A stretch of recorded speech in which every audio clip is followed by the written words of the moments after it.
Distinguished guests, ladies and gentlemen, please join me as we mark this very special occasion in a word of prayer. Almighty God, the author of liberty, our sustainer, protector, and guide, hear our prayer and bless this ceremony with your presence as we honor Colonel Ralph Puckett Jr., a courageous warrior, husband, father, and friend, who for 70 years has led the way. From his actions with the Rangers on Hill 205 while defending the freedom of the people of Korea, and throughout his life, Ralph has continued to serve the Army and Ranger Regiment as an example of leadership, of character and commitment for others to follow. Lord, thank you for Colonel Puckett, a servant leader whose actions exemplify the prestige, honor, and high esprit de corps of the Ranger Regiment. In the crucible of conflict, he selflessly put his comrades' lives before his own.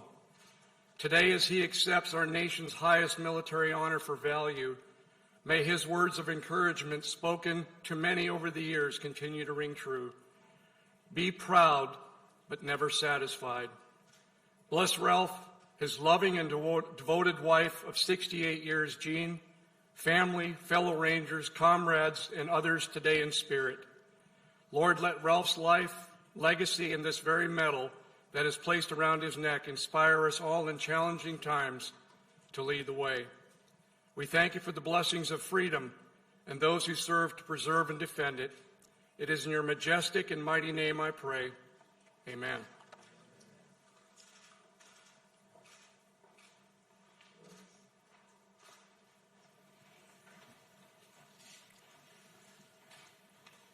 Good afternoon, everyone, and welcome to the White House. President Moon, it's a real honor to have you here participating in this ceremony today. The strength of the alliance between the United States and the Republic of Korea was born out of the courage, determination, sacrifice, and of the Korean troops fighting shoulder to shoulder with American troops. And having you here today is an important recognition of all that our nation has achieved together, both of them, in the decade since. And I'm joined by my wife, Jill, who's as excited about this event as I am. The Vice President and the Second Gentleman are here as well. Our Secretary of Defense, Vice Chairman of the Joint Chiefs of Staff, the officials of the United States Army, as well as several members of Congress, Representative Ferguson, Representative Crow, and Senator Ernst, because today we are hosting a true American hero and awarding an honor that is long overdue. More than 70 years overdue. 70 years ago on a frozen hilltop deep in what is now North Korea, a young first lieutenant bravely out of Westby Point and barely out of West Point acted with bravery and that earned him the Distinguished Service Cross, the military's second highest honor. Today, after more than a decade of effort, including support from my good friend John McCain, God rest his soul, shortly before he passed away, I'm incredibly proud to give Colonel Ralph Puckett's act of valor the full recognition they have always deserved. Colonel, I'm humbled to have you here today. I really am, along with your loving family, and to award you the Medal of Honor.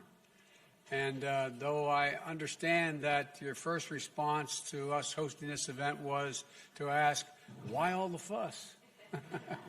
Why all the fuss? Can't they just mail it to me? I was going to make a joke about the post office, but I decided not to do that. Colonel Puckett, after 70 years, rather than mail it to you, I would have walked it to you. You know, your lifetime of service to our nation, as I think deserves a little bit of fuss, a little bit of fuss. You know, when I called to tell the Colonel that I had approved this award, I also spoke to Jeannie. Excuse me for using your first name, but that was my mom's name too. And you and my mom have the same eyes, although you're too young to be my mom. And they've been married for 68 years. We have something else, we have one thing in common. We both married way up. We both married way up. That's exactly right. Well, Jeannie and Ralph actually met while he was recovering from his wounds. They were married 2 years to the day after the battle that we're recognizing him today for his bravery. By the way, you all can sit down, I think. It just dawned on me. Well, I understand why you're standing. I'd be standing too, but Jeannie, it's wonderful to welcome you. And I mean that from the bottom of my heart. Jill and I know firsthand that it's not just the person who wears the uniform who serves. Military families make enormous sacrifices for our nation. So let me add our thanks to you and your life of service as well. I told you earlier that expression by the poet. They also serve only stand and wait. And you waited a long, long time under many, many, many circumstances. And that goes to the entire family. Marty and her husband Anthony, Thomas and partner Chip. I don't know if they're here. I didn't see them yet. And I know the other daughter, that Jeannie, isn't with us anymore. Just like I wish our son Bo were able to be here to see this. He's not with us either. She's here in spirit and represented by her family. And I know she's always in your heart, Colonel, and never leaves. I also want to recognize Master Sergeant Merle Simpson, who fought beside the Colonel in Korea. Where are you? Stand up, sir. Come on.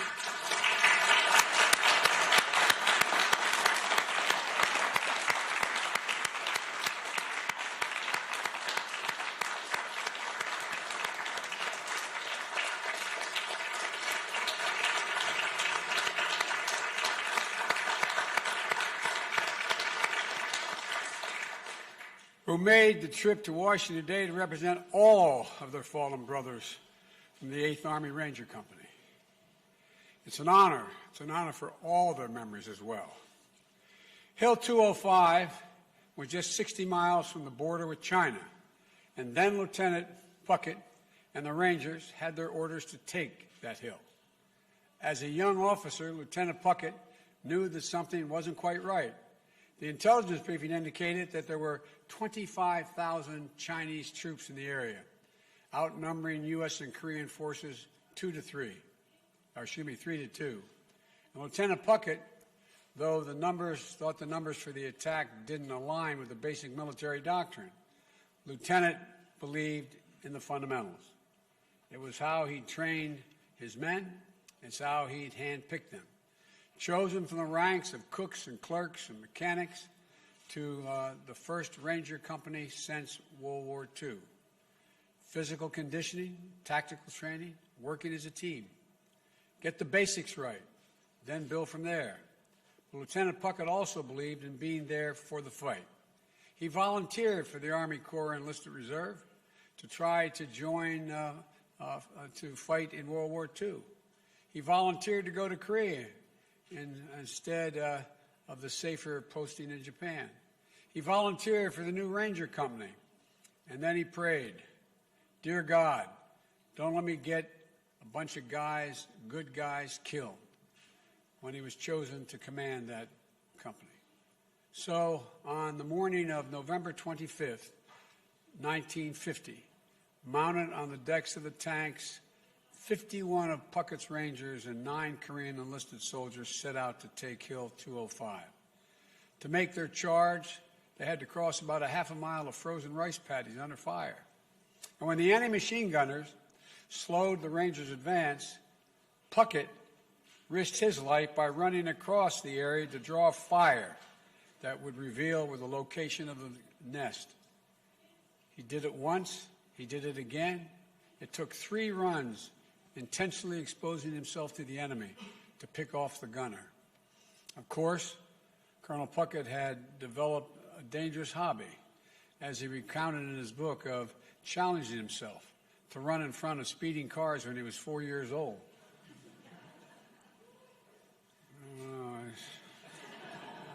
So self-preservation, it seemed, was never a primary concern of the colonel. When the Rangers finally reached the top of Hill 205, they found it abandoned. But Puckett knew the fight wasn't nearly over.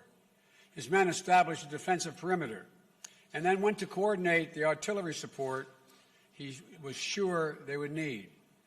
And while he was there, to load up the ammunition and grenades. the basics. Shortly after he returned, the first onslaught began. Mortars followed by a ground assault from the entire Chinese battalion. Puckett's Rangers were outnumbered, almost 10-1. During the fight, Puckett abandoned the relative safety of his foxhole, moving from man to man, encouraging them in the fight, checking that the perimeter was holding. He took a grenade fragment in his left thigh, but Puckett refused to be evacuated. He was a Ranger. He led his men from the front. And over the course of the next several hours, 4 more waves of assaults came. Each time, Puckett made his rounds, passing out extra ammo and extra encouragement to rally his men. Each time, he was able to call in artillery support, sometimes danger close, to help break the advance of the Chinese soldiers. And each time, the Rangers held the hill, pushing the enemy back at times with hand-to-hand fighting. About 2:30 a.m., after more than 4 hours of near nonstop fighting, the 6th wave began. By this time, many Rangers had been killed, and those who were left were exhausted, outnumbered, and dangerously short of ammunition and grenades. Lieutenant Puckett had sustained a second wound, this time in his left shoulder. He had distributed all the ammo to his men, keeping only 8 bullets and a bayonet for himself. For the last time, Puckett called in artillery support, only to be told that the guns were supporting other besieged units. Then, 2 mortar rounds landed directly in Puckett's foxhole, tearing through both his feet and his backside and his left arm and shoulder. Puckett's Rangers had been overwhelmed, and he himself was badly wounded. He ordered one of his men who found him on the ground to leave him behind. But that's not the Ranger creed. A private ran for help, and soon 2 other Rangers charged back up the hill, fighting off advancing Chinese soldiers, retrieving their commander. They had to drag him down the hill, with Lieutenant Puckett reminding them and himself that he could take the pain. Quote, "I'm a Ranger." Before his men loaded him on a tank to evacuate, Lieutenant Puckett called for one final barrage on Hill 205, and the 8th Army unloaded artillery, while phosphorus on the Rangers' former position. They did not hold the hill, but the Rangers extracted a high price. Korea is sometimes called the Forgotten War, but those men who were there under Lieutenant Puckett's command, they'll never forget his bravery. They never forget that he was right by their side throughout every minute of it. And the people of the Republic of Korea haven't forgotten, as evidenced by the fact that the Prime Minister of Korea is here for this ceremony. I doubt whether this has ever happened before. I can't say that for certain, but I doubt whether it's happened before. The Americans, all Americans, like Ralph Puckett, joined in their fight. And while the enduring partnership between our 2 nations began in war, it has flourished through peace. It's testament, I think, of the extraordinary strength of our alliance. And we're joined today, as I said, by President Moon. I can't tell you how happy I am he's able to be here. And if I may, I'd like to invite President Moon to say a few words, if that is okay. President Moon.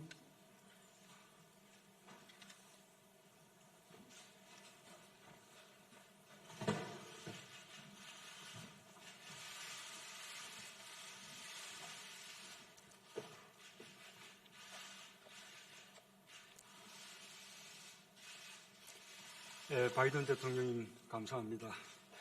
바이든 대통령님의 초청으로 랄프 파켓 예비역 대령의 명예훈장 수여식에 함께할 수 있게 되어 매우 뜻깊습니다. 명예훈장 서훈식에 외국 정상이 참석한 것은 처음이라고 하니 대한민국 대통령으로서 큰 영광이자 기쁨입니다. Mr. President, thank you for your words. I find it truly meaningful to join the Medal of Honor presentation ceremony for Colonel Ralph Puckett Jr., U.S. Army retired, upon President Biden's invitation. I learned that I'm the first foreign leader to ever attend a ceremony of such kind. As President of the Republic of Korea, it is a great honor and pleasure. 랄프 퍼켓 예비역 대령님은 한국 전쟁의 영웅입니다. 대령님은 205 고지 전투를 비롯한 수많은 전투에서 초인적인 용기와 리더십으로 끝까지 임무를 완수하셨습니다. 대령님과 미 8군 레이저 중대 장병들을 비롯한 참전 용사들의 희생으로 한국은 자유와 민주주의를 꽃피울 수 있었습니다. Colonel Puckett is a true hero of the Korean War. With extraordinary valor and leadership, he completed missions till the very end, defending Hill 205 and fighting many more battles requiring equal valiance. Without the sacrifice of veterans, including Colonel Puckett and the 8th Army Range Company, freedom and democracy we enjoy today couldn't have blossomed in Korea. 퍼켓 대령님은 아까 제게 당시 한국은 모든 것이 파괴되어 있었다고 말씀하셨습니다. 그렇습니다. 한국은 전쟁의 폐허에서 다시 일어섰습니다. 한국의 평화와 자유를 함께 지켜준 미국 참전 용사들의 그 힘으로 한국은 폐허에서 다시 일어나 오늘의 번영을 이룰 수 있었습니다. Earlier, Colonel Puckett told me that when he was in Korea during the Korean War, it was absolutely destroyed. That was true. But from the ashes of the Korean War, we rose, we came back. And that was thanks to the Korean War veterans who fought for Korea's peace and freedom. And now, thanks to their support and efforts, we are enjoying prosperity. 한국 국민들을 대표하여 깊은 감사와 존경을 표합니다. 한국 국민들은 참전 용사들을 통해 자유와 평화를 향해 전진하는 위대한 미국의 정신을 보았습니다. 참전 용사들의 용기와 희생, 우정을 영원히 기억할 것입니다. On behalf of the Korean people, I express deep gratitude and respect to them. Through the war veterans, the Korean people saw a great soul of America that marches toward freedom and peace. Their acts of gallantry, sacrifice, and friendship will forever be remembered. 영웅들의 피로 맺어진 한미동맹은 한반도를 넘어 평화와 번영의 핵심 축이 되었습니다. 랄프 퍼켓 대령님과 용사들은 한미동맹의 단단한 연결고리입니다. 오랫동안 건강하게 우리 곁에 머물러 주시길 기원합니다. 감사합니다. The Rock-US alliance, forged in blood of heroes, has become a linchpin of peace and prosperity on the Korean Peninsula and beyond. Colonel Puckett and his fellow warriors are a link that strongly binds Korea and the U.S. together. I pray that they stay with us in good health for a long time. Thank you very much.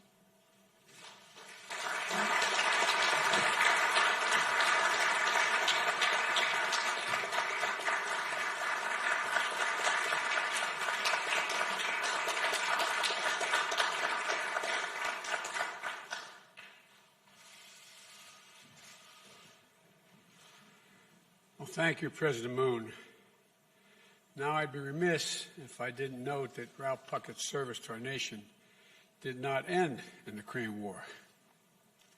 It did not end after his service in the Vietnam War, where he earned a second Distinguished Service Cross, 2 Silver Stars, 2 Brown Stars with V for Valor, and add to that, during his service, 5 Purple Hearts for injuries suffered in combat. And it didn't end. After his retirement from active duty, or his induction into the Ranger Hall of Fame, it didn't end there either. When he served as the honorary colonel for the 75th Ranger Regiment, where he'd helped new generation of Rangers during their training missions. Even now, you can find him out at Fort Benning, cheering on the Rangers and letting them know he's there with them.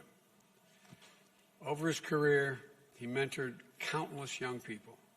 He's always believed that all that mattered to be a Ranger was if you had the guts and the brains. That the standard he applied when he picked his first Ranger unit in Korea. In an army that had only recently been integrated, he chose, with his team included a black, a Latino, and Asian American members. My mother would say, God love you, man. In 2015, during the Obama-Biden administration, when the military is considering open all combat positions to women, including Rangers, Colonel Puckett let it be known that he thought women could meet the standards and said, I want to see them do it. He leads from the front. He leads by example. He leads with his heart. He's a Ranger. And that's how Rangers lead. That's how you lead. So now, it is my great honor to ask for the citation to be read and to award Colonel Puckett Jr., Ralph Puckett Jr., with the Medal of Honor.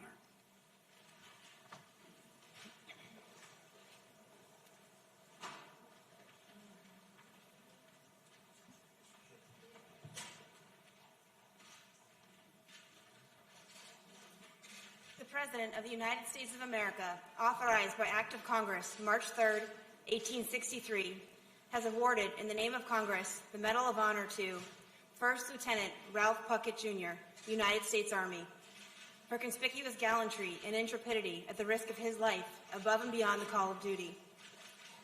First Lieutenant Ralph Puckett Jr. distinguished himself by acts of gallantry and intrepidity above and beyond the call of duty while serving as the commander, 8th U.S. Army Ranger Company, during the period of 25 November 1950 through 26 November 1950 in Korea.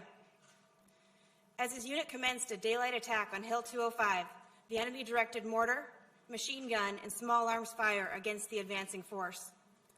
To obtain fire, First Lieutenant Puckett mounted the closest tank, exposing himself to the deadly enemy fire. Leaping from the tank, he shouted words of encouragement to his men and began to lead the Rangers in the attack. Almost immediately, enemy fire threatened the success of the attack by pinning down one platoon. Leaving the safety of his position with full knowledge of the danger, First Lieutenant Puckett intentionally ran across an open area 3 times to draw enemy fire, thereby allowing the Rangers to locate and destroy the enemy positions and to seize Hill 205. During the night, the enemy launched a counterattack that lasted 4 hours. Over the course of the counterattack, the Rangers were inspired and motivated by the extraordinary leadership and courageous example exhibited by First Lieutenant Puckett. As a result, 5 human wave attacks by a battalion-strength enemy element were repulsed. During the first attack, First Lieutenant Puckett was wounded by grenade fragments, but refused evacuation and continually directed artillery support that decimated attacking enemy formations. He repeatedly abandoned positions of relative safety to make his way from foxhole to check the company's perimeter and to distribute ammunition amongst the Rangers.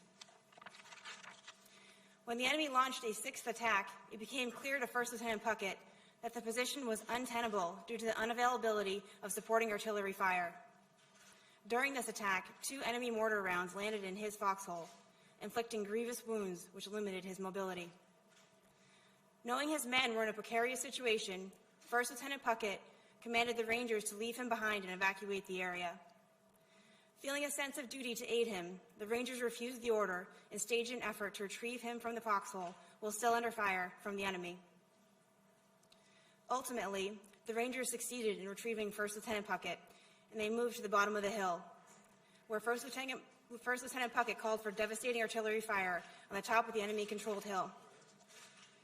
First Lieutenant Puckett's extraordinary heroism and selflessness, above and beyond the call of duty, were in keeping with the highest traditions of military service and reflect great credit upon himself, his unit, and the United States Army.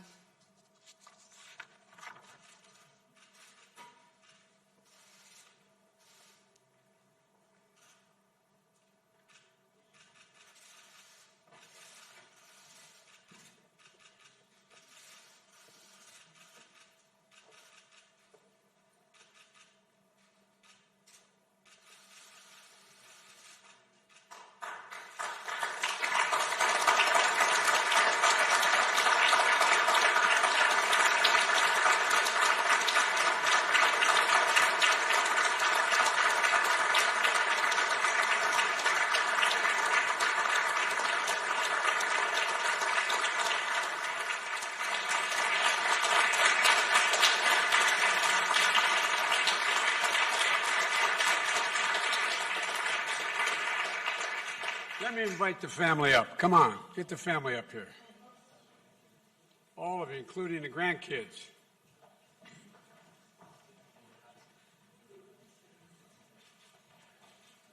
Hey, Jack, how you doing?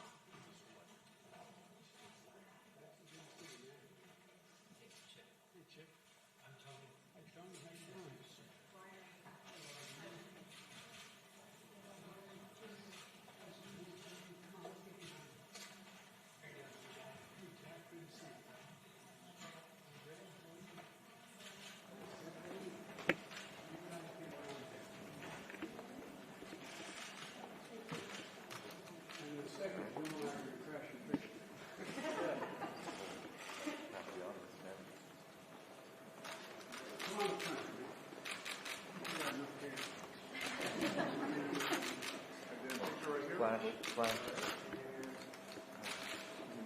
Now, Mr. President, would you mind standing here too? Is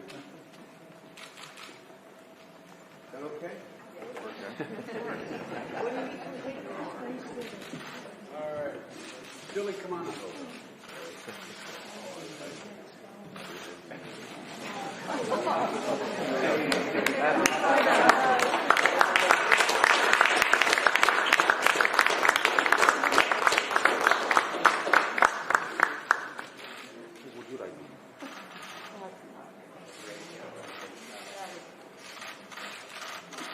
Okay?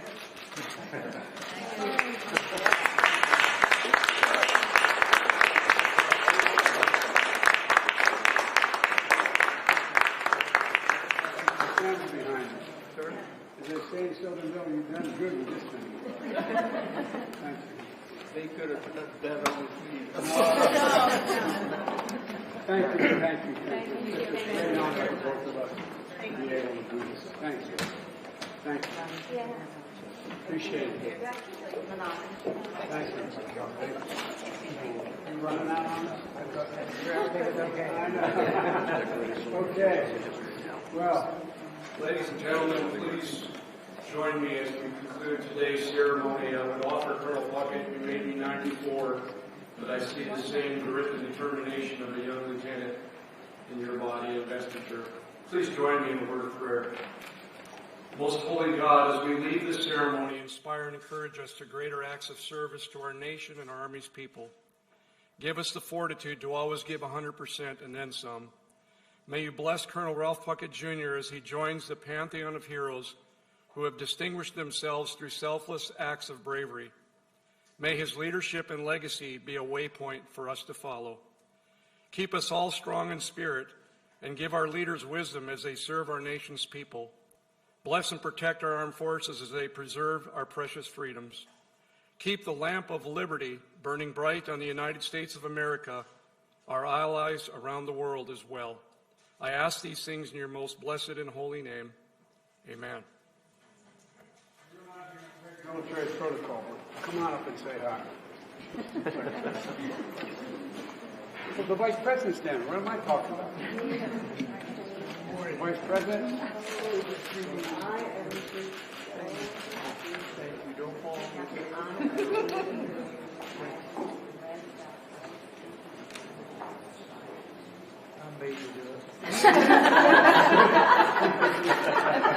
Well, I bought it. It's such an honor. Thank you. Thank you. And say hello to a warrior himself and agreed to be Secretary of Defense.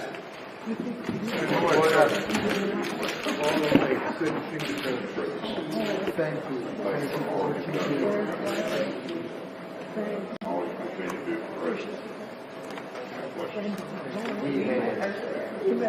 Come on, big guy, get up here. With you two guys together, you may start a war.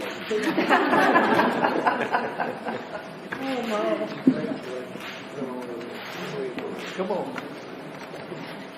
Get that picture? There we go.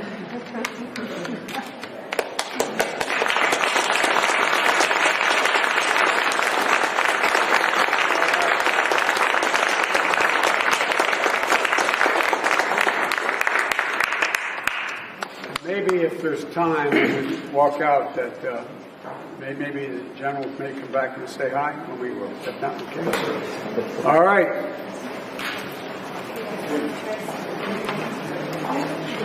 Okay. Gentlemen, please remain seated for the President and Vice President